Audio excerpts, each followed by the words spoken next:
Il-konsorzju tal-link permanenti bejn Malta u Għawdex qed jimbotta l-qudiem l-idea li l-mina bejn Għawdex u Malta tkun tinkludi fiha l-metro. It-tim tal-konsorzju jiġbor inġiniera, periti u ambjentalisti marittimi Maltin u sostut minn investuri privati u korporazzjonijiet. L-għan tal-konsorzju li jipprovdi soluzzjoni li toffri possibiltajiet ġodda biex tittieħeb il-konnettività bejn Malta u Għawdex. Il-konsorzju jemmen l-aħjar soluzzjoni tkun immerse tunnel, mina li tkun iqsar minn dak li hemm propost bħalissa u tkun maħduma minn qabel. Esperti madwar id-dinja jisqu li l-immerse tunnel toffri vantaġġi kbar meta tiġi biex taqsam il-baħar għaliex titlesta ħafna aktar malajr u ħafna inqas perikos biex jinħadem u fost l-aktar siguri kontra t-terremoti. Għal pajjiżna dan metodu huwa ħafna aħjar għal bosta raġunijiet, fosthom il-mina tkun kważi n-nofs ta' dik proposta s'issa.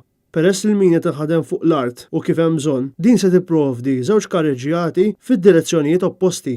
L-istruttura minn annifisha tagħti lok li fil-futur tgħaddi anke l-metro jew trasport simili.